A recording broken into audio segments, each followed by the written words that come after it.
The wheels of history roll ever forward, and the teeming masses are destined to be but the dust of its passing. Those heroic figures whose names are recorded are the brilliant stars dotting the long river of time. Yet who can truly say whether it is heroes who change history or history that creates heroes? In the 789th year of the human calendar of light early summer, the Orlando Mountains beneath the setting sun were shrouded in a hazy blood-red hue. The fading sun was like blood, the mountains rose and fell and ancient trees stood stark and gray. From time to time, bestial roars tore through the majestic mountains, piercing the clouds. The Orlando Mountains, stretching for nearly 1,000 kilometers, separated the human kingdom of Isaac from the orc wasteland. On the side of the Orlando Mountains closer to human territory, a fierce brawl was unfolding in a valley veiled by dense forest. One of the combatants was an orc clad in simple leather armor, his body covered in faint golden downy fur. A mane of golden hair and the characteristic features of a broad nose and wide mouth marked him as one of the Lionkin clan among the orcs. Judging by his size, he was just a young cub, but even so, his small frame was filled with explosive power as he launched one ferocious pounce after another at his opponent. The other combatant was a small, skinny human boy, appearing to be only about 10 years old and a full size smaller than the Lionkin youth. The human boy was barefoot, his ill-fitting coarse leather armor caked with mud, and a messy mop of black hair obscured his face. The fight between the two youths was by no means elegant, but it was certainly intense. As the Lionkin youth swung his fists, they were enveloped in a faint, shimmering golden light. He was just one step away. Once that light fully stabilized, he would officially enter the ranks of a warrior, becoming a level 1 orc warrior. Even without formally being a warrior, his fists created a faint explosive crackle as they moved, striking the ground and blasting out small pits half a foot deep. His attacks were fluid and continuous, his punches and kicks practiced and precise, clearly a set of orc martial techniques. In contrast, the human boy he fought was in a sorry state, spending most of his time just dodging. His occasional counterattacks were nothing more than unskilled, chaotic strikes. Fortunately, his movements were exceptionally agile. He leaped, rolled, and even dived between his opponent's legs. Though pathetic to watch, he always managed to evade the Lionkin's heavy blows at the critical moment. The few attacks he couldn't dodge, he took on the toughest parts of his body, like his arms and back. Even when knocked down, he would scramble to his feet in an instant, never allowing the Lionkin to land consecutive heavy hits.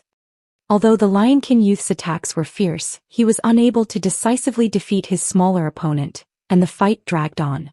A circle of a dozen other young orcs, wolfkin with green faces and sharp fangs, minotaur-like youths with short horns and sturdy bearkin, had gathered around them.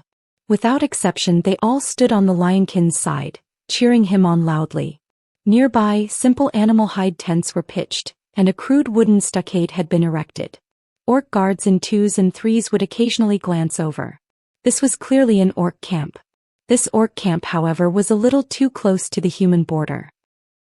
Frustrated by his inability to win and spurred on by the cheers of the other orcs, the Lionkin youth's savage nature was aroused. With a low growl, he threw his body in a charge at the human boy.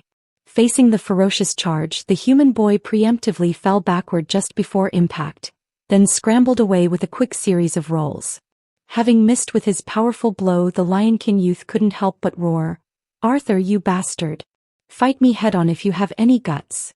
"All right, I promise I won't dodge next time," the human boy called Arthur replied unexpectedly, having already sprung back to his feet.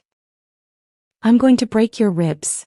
The faint golden light flickered on the Lionkin youth's fists as he leaped from the ground, pouncing toward Arthur through the air.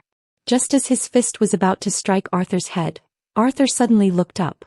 The black hair that had been hiding his face parted, revealing a pair of bright eyes and a cunning smile at the corners of his mouth. He flung a handful of dirt and gravel at the Lionkin's face. The Lionkin youth instinctively shut his eyes and raised a hand to shield his face. Arthur seized the opportunity, lunging forward and lowering his head, slammed it with all his might into the Lionkin's soft abdomen, knocking him to the ground. Giving him no chance to recover, Arthur mounted the Lionkin's chest and rained down punches on his face. The surrounding orc youths were in an uproar, roaring and cursing Arthur for his despicable trick, yet not a single one stepped forward to help. In orc tradition, a one-on-one duel must not be interfered with. To do so would be the mark of a coward and a weakling. The fallen lionkin youth let out a great roar. The faint golden light around him flared for an instant and sent Arthur flying. The lionkin who rose to his feet was a pathetic sight, his leather armor askew, his nose bruised and his face swollen, with a trickle of blood at the corner of his mouth. "You despicable human, I'm going to tear you to pieces." The lionkin's eyes began to turn blood red, the fur on his body grew rapidly, and sharp claws extended from his fingertips as his aura surged.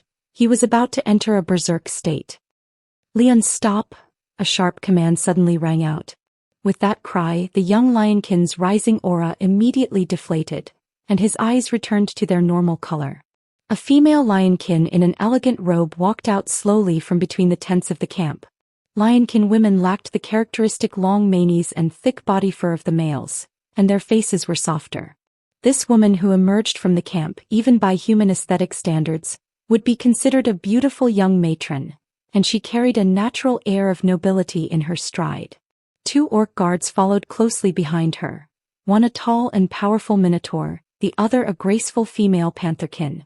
They were true orc warriors, radiating a powerful presence.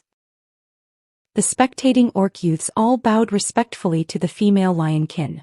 "Mother, he cheated."